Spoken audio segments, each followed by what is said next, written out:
मेरा एक टेलर का दुकान था। एक औरत रोज मेरे दुकान पर आती और कहती कि मुझे एक मास्क बना कर दो, और मैं जब भी मास्क बना कर देता तो वो औरत मुझे अपने साथ बिठा लेती। कुछ देर तक वह मास्क को देखती, फिर कहती कि मुझे ये नहीं पहनना, तुम पहन लो। मुझे उस औरत पर बहुत गुस्सा आता और उठकर जाने लगती तो अपने पर्स में से मुझे 10,000 रुपये निकाल कर मुझे दे देती। कहती, वे तुम रख लो, तुम्हारे काम आएगा, और वहाँ से खुशी खुशी चली जाती। मैं दिल ही दिल में सोचता कि औरत कितनी बेवकूफ़ है, अब ऐसा रोज होने लगा था। मुझे रोज वे 10,000 रुपये मिल जाते, बहुत खुश हो जाता और ये बात किसी को भी नहीं बताता, और मुझे उस औरत पर शक भी होने लगा था। उस सब के पीछे ज़रूर उसका कोई ना कोई मकसद होगा, क्योंकि रोज़ मुझसे ये मास्क जो बनवाती है और मुझे ही पहनने को कहती है, और मुझे इतने सारे पैसे भी देती है। एक दिन जैसे ही वो औरत मेरी दुकान से निकली, मेरे तो पेट में दर्द शुरू हो गया, और इतना दर्द था कि मुझे बर्दाश्त भी नहीं हुआ। मैं उसी वक्त डॉक्टर के पास गया तो डॉक्टर की बात सुनकर तो मेरे होश उड़ गए। ऐसे लगता था अभी मेरे जिस्म से जान निकल जाएगी। चंद पैसों के खातिर मैंने अपने साथ क्या कर बैठा था। अब मुझे उस औरत का इंतज़ार था, मगर वह मेरे दुकान पर आइंदा कभी नहीं आई। उसका मकसद जो पूरा हो गया था। एक दिन मैंने एक बड़ी सी गाड़ी में जाते हुए देखा। मैंने जल्दी से अपने मोटरसाइकिल निकाली और उसका पीछा करने लगा। वह अपने बंगले में जैसे ही अंदर गई तो मैंने उसे पकड़ लिया। पहले तो वह मुझे यूं देखकर घबरा सी गई, फिर अपने साथ अंदर एक कमरे में ले गई, कमरा बंद किया, और फिर जो बात उसने मुझसे बताई तो मेरे सुनकर तो जैसे 100 गज जमीन के नीचे धंस गया था। और रोज़ मुझसे, मेरा नाम रोहन है, मैं एक अनाथ बच्चा था, और जिन्होंने मुझे गोद लिया था वह मेरे सगे माँ बाप नहीं थे। उन्होंने मुझे पाला क्योंकि उनके पास कोई बच्चा नहीं था, इसलिए उन्होंने मुझे एक अस्पताल से गोद लिया था, जहाँ पर कोई औरत मुझे पैदा करके नर्स के हवाले कर गई थी। वह किसी के पास बच्चा नहीं हो तो वह आकर मुझे ले जाए। जिसने मुझे गोद लिया था वह उस माँ ने मुझे बहुत प्यार किया, क्योंकि मुझे लगता ही नहीं था कि मेरे माँ बाप सगे नहीं हैं, और मैं उनका बहुत शुक्रिया अदा करता हूँ। जितना भी शुक्रिया अदा करूँ उतना कम है। अब मैं 10 साल का था। एक दिन मेरी दादी ने मेरी मम्मी को औलाद ना होने की वजह से पापा की दूसरी शादी करवाने को कहा तो मैंने मम्मी से पूछा कि ऐसा क्यों कह रही हैं, तो मम्मी ने मुझे अपनी गोद में लेते हुए बताई थी। मुझे आज भी वह दिन याद है कि मेरी माँ मुझसे वह बात बताते हुए बहुत रोए जा रही थी। ये बात मेरे कानों में आग बनकर उतर रही थी कि मैंने अपनी मम्मी का सगा बेटा नहीं हूँ, पर फिर भी मैंने अपनी मम्मी को यकीन दिला दिया था कि वे अपने ख़ानदान जिसके भी सगे बेटे हैं उन सबसे अच्छा बनकर दिखाऊंगा। आपको चाहे ये दुनिया कुछ भी कहे, मुझे आप लोगों से भगवान ने मिलाया है। मेरी दुनिया और स्वर्ग तो यहीं पर है। मेरी उन बातों से मम्मी का तो दुख शायद कम होगा, पर मेरे दिल पर जो कयामत टूटी थी उन बातों को मैंने किसी को महसूस ना होने दिया, ताकि मम्मी को कोई तकलीफ़ ना हो। मेरा 10 साल की उम्र में कच्चा दिमाग उस बात से इतना मुतासिर हुआ कि मेरा दिल पढ़ाई में भी उठ गया था। अब मुझे पढ़ाई भी सही ना होती थी, जितना भी दिल लगाता था यही ख्याल मेरे दिमाग पर हावी रहता था कि आखिर मैं कौन हूँ, किसका बेटा हूँ। मम्मी ने पापा से को दादी की कही हुई बात बताई तो पापा ने मेरे सर पर हाथ रखकर बोला था कि मेरा इस दुनिया में एक ही बेटा है और यही मेरा वारिस है। इसके अलावा अब कोई औलाद नहीं चाहिए। पापा का इस कदर प्यार देखकर मेरा दिल खुशी से झूम झूम उठा था। कितना फ़क्र था पापा को मुझ पर। एक बेटे के बाप हैं। मैं भी दिल जान से उनकी खिदमत करता रहा। बहुत ज़्यादा अमीर लोग नहीं थे, फिर भी पापा की नौकरी से इतने पैसे आ जाते थे कि हमारा घर बहुत खुशी से चलता था। मेरे कपड़े और जूते हमेशा अपने चाचा और बुआओं के बच्चों से अच्छे होते थे। मेरे सारी चीज़ें सबसे अच्छी होती थी। खानदान के सभी बच्चे मुझ पर ऐसा करते थे कि शायद मैं भी उसके जैसे कपड़े पहन लूं। मेरे पसंद का मम्मी खाना बनाती थी। जब मेरी उम्र 18 बरस की हो गई तो मम्मी और पापा मेरे लिए भी रिश्ता ढूंढना शुरू कर दिया। वो चाहते थे कि मेरी जल्दी से शादी हो जाए। अपनी ज़िंदगी में ही मुझे अपने ख़ानदान उनके साथ रिश्ते में जोड़ देता, क्योंकि उनके बाद मुझे कोई तकलीफ़ ना हो पाए। रिश्ते के बाद जल्दी ही शादी की तैयारी करने लगी। मेरी मम्मी बहुत खुश थी और सारा दिन कपड़े, जेवर और बहुत सारे चीज़ें खरीदने लगी। पापा भी उन दिनों रिटायरमेंट का सोच रहे थे। पापा चाहते थे कि शादी से पहले मुझे भी किसी कारोबार में लगा दे और मुझे अपने पैरों पर खड़ा कर दे। मुझे 2-3 जगह काम के सिलसिले में ले गए। उनमें से एक जगह पर मुझे अच्छी सी नौकरी मिल गई। मुझे जीन्स की फैक्ट्री में लगा दिया। अब मैं वहाँ काम अच्छे से सीख चुका था। पापा बोले कि हम अपनी ही फैक्ट्री खोल लेते हैं। उनके रिटायरमेंट से मिलने वाले पैसों से हमने एक फैक्ट्री खुद की खोली थी और पापा ये चाहते थे कि ये काम हमेशा के लिए बना रहे और साथ ही साथ मेरी पढ़ाई भी चल रही थी। एक दिन अचानक पापा की ड्यूटी के दौरान दिल का दौरा पड़ा और वे हमें से जुदा हो गए, इस दुनिया को छोड़कर चले गए। सुबह तो बिल्कुल ठीक थे, वह हंसते बोलते घर से निकले थे। पापा मुझे संभालना सिखा ही रहे थे, इस दुनिया से चले गए। मेरे तो जैसे पांव तले जमीन निकल गई। भला मैं अपने पापा के बिना कैसे समझ सकता था। मेरी तो दुनिया उजड़ गई। पापा का दुख इतना गहरा था कि जो ध्यान में थोड़ा सा बहुत पढ़ाई पर लगाया जाता था अब भी छोड़ दिया था। मम्मी के हालात तो मुझसे भी ज़्यादा ख़राब थी। उन्होंने दुनिया जहाँ की कोई खबर नहीं थी। रोती और पापा को पुकारती रहती, जिन्हें देखकर मेरा दिल बिल्कुल टूट जाता। ऐसी हालात थी जिसमें उन्हें किसी मजबूत सहारे की ज़रूरत थी और मेरे अलावा कोई भी नहीं था जो उनका सहारा बनता। खुद पापा के सदमे से टूटा था कि अचानक अंकल ने भी हमसे रिश्ता तोड़ दिया। उन्होंने अपनी बेटी का रिश्ता कहीं और तय कर दिया। मुझे उस बात का इतना दुख नहीं हुआ, पर मम्मी को ये सदमा बहुत लगा, क्योंकि वह कितने दिन से मेरी शादी करवाना चाहती थी। पर जो हुआ सो हुआ। मैं अब मम्मी को ज़्यादा तकलीफ़ नहीं देखना चाहता था, इसलिए मैंने फ़ैसला किया कि मैं मम्मी को उन लोगों से दूर लेकर जाऊं, जहां वह उन सब की बातों से परेशान ना हो। मैं मम्मी से राय करने आया तो वह भी मान गई और हमने अपना सामान पैक कर दिया। मैंने ट्रेन की टिकट करवा कर हम अगले ही ट्रेन आगरा में आ गए। अपना घर हमने बाद में किराए पर देने का सोचा था, अभी इसको बंद करके जा रहे थे। आगरा में मामी का मकान भी था, इसलिए मैंने सोचा कि वह अपनों के करीब रहेंगी तो अच्छा महसूस करेंगी और हमारा फैसला बहुत अच्छा साबित हुआ। हमने आगरा के लिए रवाना हो गए। खबर पहले ही मामी और के घर वालों को दे दी थी, इसलिए हमारे यहाँ पहुँचने से पहले स्टेशन पर मौसी और मामा जी लेने आए थे। आसानी से घर शिफ्ट हो गए। अब मम्मी पहले से ज़्यादा यहाँ पर खुश रहने लगी थी और मुझे भी अच्छा लग रहा था। मम्मी का कोई भी रिश्तेदार मुझसे पराया जैसा नहीं समझता था। सब ने अपने जैसा प्यार दिया और फिर मम्मी ने यहाँ पर मेरी शादी करवाना चाही। खाला की सहेली की बेटी का रिश्ता मुझसे खुशी खुशी कर लिया। शादी की तैयारी में ज़्यादा मुश्किल पेश नहीं आई, क्योंकि मम्मी ने बहुत सारी तैयारियां पहले से ही कर रखी थी और हमने बहुत बड़ी तैयारी भी नहीं करनी थी। बस कुछ ही करीबी रिश्तेदारों को दावत भेजनी थी।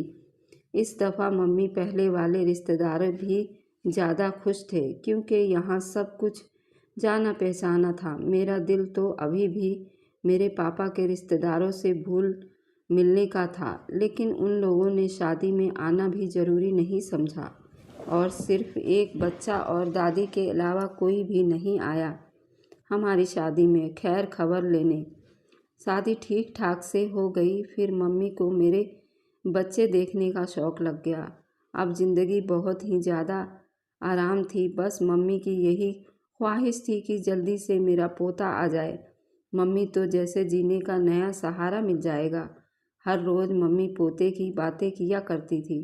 जिंदगी के दिन अपनी रफ्तार से चलते हुए बहुत तेज़ी के साथ गुजर रहे थे और मेरे घर में पहले बेटे की पैदाइश हुई तो दुनिया ही बदल गई। अब ऐसा लगता कि ज़िंदगी के सब दुखों का इलाज भगवान ने हमारे बच्चे से कर दिया था। घर की चहल पहल देखने लायक थी। मेरी मम्मी सारा दिन बच्चे के साथ हंसती बोलती रहती तो मेरी पत्नी घर के कामकाज बहुत खुशी खुशी अच्छे से कर देती और दोनों सास बहू कम और दोस्त ज़्यादा लगती थी। मैं दिन रात एक करके किसी नौकरी की तलाश में लगा हुआ था, पर बहुत कोशिशों के बाद भी कहीं अच्छी नौकरी नहीं मिल रही थी। शायद उसकी वजह थी कि मैंने कम पढ़ाई करी थी, इसलिए ज़िंदगी की सच्चाई हालात फिर पापा के गुजर जाने पर ये सबसे मेरे दिमाग पर बहुत असर अंदाज हुए थे। उन सब बातों में मैंने बच्चे के पैदाइश के बाद ही निकल सकता था और अब मैं उसके लिए एक बेहतर बाप बनना चाहता था। इसलिए मैंने अच्छे काम की तलाश में दिन रात एक करके घर तो आज भी पापा की नौकरी के से मम्मी मिलने वाली पेंशन पर ही चल रहा था, पर अब मुझे अपनी जिम्मेदारियों का एहसास भी सता रहा था। एक दिन मैंने सब सारे काम तलाश करके थक चुका था। मैं घर पहुंचा तो मम्मी आंगन में बैठी थी, अपने गोद में मेरे बेटे को सुलाने बैठी हुई थी। मेरी बीवी सामने किचन में खाना पका रही थी। मम्मी ने मुझसे अपने पास बुलाया और बैठने को कहा। मैं वहीं पर मम्मी के पास चारपाई पर बैठ गया। मेरी पत्नी का गिलास हाथ में लिए हुए भी हमारे साथ ही बैठ गई। मम्मी ने मेरे चेहरे की मायूसी को भांप लिया था और परेशानी की वजह से पूछती तो मेरी पत्नी उनको बताते हुए बोली, मम्मी ये बहुत दिनों से जगह जगह नौकरी की तलाश में भटक रहे थे, अब तक कहीं अच्छी नौकरी नहीं मिली। मम्मी ने कहा कि ज़रूरत नहीं है इस तरह की तकलीफ़ उठाने की। भला तुम्हारे पापा जो आमदनी रिटायरमेंट के पैसे तुम्हारे कारोबार के लिए रखे थे वह किस काम आएंगे। ये कहकर मम्मी ने मुझे कहा कि कल सुबह चुपके से मुझसे पैसे ले लेना और उन पैसों से तुम कोई अच्छा कारोबार शुरू कर देना। पापा ने भी यही कोशिश की थी कि मैं कोई कारोबार सीख लूं, पर लगातार परेशानियों से बदलते हुए हालात की वजह से मैं कोई काम नहीं सीख सका। मैंने मम्मी से कहा कि अभी आप पैसे अपने पास ही रख लो, कुछ लोगों की राय लेकर मैं आपसे बताता हूँ, कारोबार में पैसे लगाना ठीक रहेगा। अगले दिन मैं सुबह नाश्ता करके अपने मामा से मिलने चला गया। उनसे कोई मशवरा कर सकूं तो मामू ने मुझे अपने कुछ दोस्तों से मिलवाने का कहा, जिसने बहुत अच्छे कारोबार कामयाबी के साथ चल रहे थे। उनके तरफ जाने के लिए हम अभी गाड़ी ही में बैठे थे। गाड़ी स्टार्ट होने से पहले ही मेरी पत्नी का फ़ोन आया तो मैंने हे भगवान खैर करके मेरे दिल में बहुत सारे ख्याल एक साथ ही आ गए थे और मेरा डर सच साबित हुआ। पत्नी ने मेरा दिल दहला देने वाली बात बताई और मैंने कांपते हुए हाथों से गाड़ी स्टार्ट की और घर की तरफ मोड़ा। तुम मामा जो मेरे साथ गाड़ी में ही बैठे थे, उन्होंने पूछा, क्या हुआ, सब खैरियत तो है ना। मैंने उन्हें पत्नी की बात बताई कि मम्मी के सीने में बहुत तेज दर्द उठा है, तकलीफ से बेहोश हो गई हैं। हम घर पहुंचे तो मम्मी आंगन में ही चारपाई पर बेहोश पड़ी थी। मैं जो मम्मी पर एक दिन का तकलीफ भी बर्दाश्त नहीं कर सकता था, उन्हें इस हाल में देखकर मैं बहुत गम में चला गया। मामू ने कुछ हिम्मत बंधाई और हमने फौरन मम्मी को गाड़ी में लिया और अस्पताल पहुंच गए। डॉक्टरों ने मम्मी को जल्दी जल्दी चेकअप किया और उन्होंने अंदर ले गए। मैं बाहर ही उनकी जवाब का इंतज़ार कर रहा था। आंखों के सामने पापा की मौत का वह सारा सिलसिला आंखों के सामने घूमने लगा था। मैं बहुत डर गया था, पर शुक्र है मामा साथी और उन्होंने हालात को संभाल लिया था। पर डॉक्टर बाहर आए तो उन्होंने बताया कि मम्मी को दिल का दर्द नहीं था, बल्कि छाती में ज़्यादा दर्द की वजह से बेहोश हो गई थी। छाती का कैंसर हो सकता है। मैं हमेशा मम्मी के सेहतमंद के लिए भगवान से प्रार्थना करने लगा था, डॉक्टर ने टेस्ट लिख दिए और उन पर आने वाले खर्चे भी आगाह कर दिया और डॉक्टर ने बताया कि टेस्ट के बाद इलाज शुरू होगा। अभी सिर्फ दर्द पर काबू वाली दवाई दी जा रही है और मम्मी को अस्पताल में ही दाखिल करा दिया। मैं खुद मम्मी के पास बैठ गया जो अभी तक नींद की हालात में थी। उनको शायद इंजेक्शन की दवाई दिए गए थे। मामू घर भेज दिया। मम्मी का दिया हुआ चेक लेकर वापस आए। अगले 2 घंटे में मम्मी के पास ही बैठा रहा। तब तक मामू पैसे लेकर आ गए। डॉक्टर ने मम्मी के खून का टेस्ट और कैंसर पहले ही भेज दिए थे। उनकी रिपोर्ट 24 घंटे के बाद ही आनी थी। इधर मेरी पत्नी बबीता का रो रो कर बुरा हाल हो गया था। मेरी सास मेरी पत्नी के पास गई थी, पर मम्मी ही थी जिन्होंने हम दोनों और हमारे बच्चों को संभाला था। उनके बगैर हमारी ज़िंदगी का कोई तस्वुर नहीं था। तो वही निकला जिसका डर था। मम्मी को बहुत सालों पुराना कैंसर था और अपने तौर पर सिर्फ दर्द ख़त्म करने वाली दवाइयाँ ही खा रही थी। उनका कैंसर अब खतरनाक हद तक बढ़ चुका था। हमने दवा और दवाओं में कोई कसर नहीं छोड़ी थी, पर मम्मी दिन ब दिन ज़्यादा बीमार होती जा रही थी। इलाज का सिलसिला कई महीनों तक चलता रहा। पापा के रिटायरमेंट से आने वाले पैसे ख़त्म हो चुके थे और कुछ इलाज बड़े अस्पतालों में भी भेज दिया था। वहाँ पर भी हम बार बार इलाज करवा रहे थे। मेरे घर का खर्च चलना बहुत मुश्किल हो गया था। बड़ी सख्त मेहनत करके भी पत्नी और बच्चे के खर्च पूरे नहीं कर पा रहा था। इसलिए दिन में नौकरी करता और शाम को एक टेलर की दुकान पर काम करता था, जहाँ से मुझे रोज़ 500-600 रुपये मिल जाते थे। अब इसी तरह मेरी ज़िंदगी मामूली सी चल रहा था, पर पिछले कुछ दिनों में दुकान पर काम बिल्कुल नहीं था। एक दिन मैंने इन्हीं सोचों में डूब चुका था कि वह औरत मेरे पास आई और मुझसे मास्क बनाने को कहा। मैं मास्क बनाकर उसे दे दिया, मगर कुछ देर बाद उस औरत ने मुझे बुलाया और कहा कि ये मास्क तुम खुद ही पहन लो। मुझे औरत पर बहुत गुस्सा आया। कैसी औरत है? मगर उसकी अगली बात सुनकर मेरा सारा गुस्सा ठंडा हो चुका था। कहने लगी, तुम मास्क पहन लो, बदले में मैं तुम्हें 10,000 रुपये दूंगी। उसने 10,000 रुपये मुझे निकाल कर दिए। मैं भी बिना सोचे समझे वह मास्क पहनकर और खुशी खुशी पैसे लेकर चल देता और वे रोज़ आती और मुझे ढेर सारे पैसे देकर जाती। मुझे बहुत हैरत होता, मगर उसके दिए हुए पैसों से मेरे बहुत काम आते थे। पर दिल में एक ही वहम था कि औरत कौन है और उसका ये सब करने का क्या मकसद है। एक रोज़ मैं औरत मुझे पैसे देकर निकली ही थी, अचानक मेरे पेट में दर्द शुरू हो गया और मेरी बर्दाश्त से भी बाहर था। डॉक्टर के पास गया तो टेस्ट करवाने के बाद मालूम पड़ा कि मेरे पेट में एक खास किस्म का वायरस फैल गया है और मुझे 1 महीने के अंदर ही ऑपरेशन करवाना होगा। मेरी जान भी जा सकती है। ये सुनकर तो मेरा दिमाग चकरा गया। मुझे लगा ये सब उसी औरत की वजह से हुआ है और वह मास्क के पता नहीं कौन सा वायरस डाल देती थी।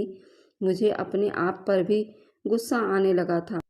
मैंने चंद पैसों के लिए अपनी ज़िंदगी कैसे दांव पर लगा दी। अब मुझे इस औरत का इंतज़ार था, मेरी दुकान में आए और उससे मैं ये पूछ सकूं। हैरत तो मुझे तब हुई कि उस दिन के बाद वह औरत मेरी दुकान पर आना बंद कर दी। 5-6 दिन गुजरे थे कि मगर उस औरत का कोई अता पता नहीं था। वह कहाँ से आती थी और कहाँ जा रही थी।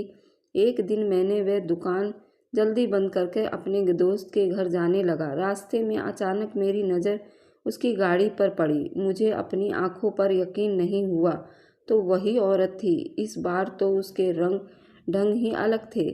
वह बड़ी मैडम बनी बैठी थी। मैंने अपनी मोटरसाइकिल उस गाड़ी के पीछे लगा दी और कुछ दूर जाने के बाद उसकी गाड़ी एक जगह औरत गाड़ी से उतरकर एक बहुत बड़े बंगले में गई।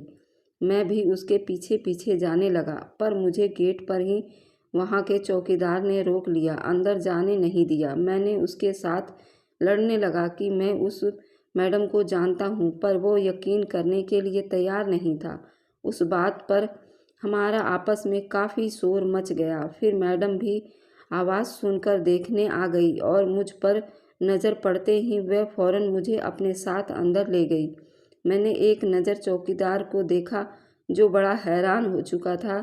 फिर उस औरत ने मुझे सामने बैठाकर एक ऐसी बात कही जिसे सुनने के बाद मेरा जैसे ज़मीन आसमान एक हो गया। मुझे कुछ समझ नहीं आ रहा था कि वह क्या कह रही थी, पर मैं उससे गौर से देखे जा रहा था। उसने बताया कि मैं ही तुम्हारी असली माँ हूँ, जिसने तुम्हें अस्पताल में छोड़ा था। उस वक्त मेरी एक मजबूरी थी। मेरा पहला पति मुझे तलाक दे चुका था, जबकि वह उस बात से बेखबर था कि मैं माँ बनने वाली हूँ। फिर मेरे घर वालों ने मेरा रिश्ता दूसरी जगह करवा दिया और मेरे घर वालों ने मुझे मजबूर कर दिया कि मैं तुम्हें पैदा ना करूं। पर मैंने उनसे वादा किया कि मैं बच्चा पैदा होते ही अस्पताल में छोड़ आऊंगी और किसी को भी पता ना चलने दूंगी। मैं एक बच्चे की माँ हूँ। फिर मैंने तुम्हें उसके हवाले किया और खुद मजबूर दूसरी शादी कर ली। पर मैंने सारी ज़िंदगी तुम पर अपनी नज़र रखी हुई थी, कभी तुमसे गाफिल नहीं हुई। तुमने हालात का बहुत अच्छा तरह से सामना किया। एक टेलर की दुकान पर काम करने लगे तो मेरे पास तुम्हारी मदद के लिए उसके अलावा कोई तरीका नहीं था। आखिर माँ हूँ, कैसे तुम्हें गरीबी से लड़ने देती, और तुम्हें यूं गरीबी से लड़ता देख मुझे बहुत दुख होता था। मैंने सारी ज़िंदगी जिस चीज़ देखने की तमन्ना की, आज वह माँ मेरी आंखों के सामने थी और मैं पता नहीं दिल में क्या क्या सोच रहा था। मेरी माँ मेरे साथ ऐसा नहीं कर सकती थी। मुझे तकलीफ़ खुद से ही हुई होगी, उसमें मेरी माँ का कोई कसूर नहीं था।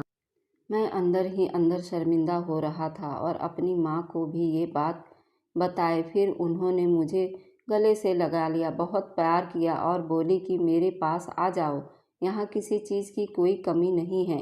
ये सब कुछ मेरे बाद तुम्हारा ही है, क्योंकि मेरे पति इस दुनिया से जा चुके हैं और मेरी उनसे कोई औलाद नहीं थी। पर मैं दिल अभी भी अपनी सौतेली माँ की तरफ खिंचा हुआ था। उन्होंने मुझे ज़िंदगी भर प्यार किया था। मैं भागता हुआ वहाँ से निकल आया, पर आकर अपनी मम्मी के कदमों में बैठ गया। मम्मी की तबीयत पहले से काफ़ी अच्छी थी। उन्होंने मुझे उठाकर हमेशा की तरह अपने पास बिठाया और मेरा चेहरा देखते ही मेरे दिल की बात समझ गई। यही मम्मी थी जो मुझे एक नज़र देखते ही मेरे दिल के हकीकत जान लेती थी, और आज भी वैसा ही हुआ था। मैं उनसे ये बात छुपा नहीं पाया और सब कुछ बता दिया। मुझे किस तरह पैदा करने वाली माँ मिली और मैं उन्हें छोड़कर भाग आया हूँ।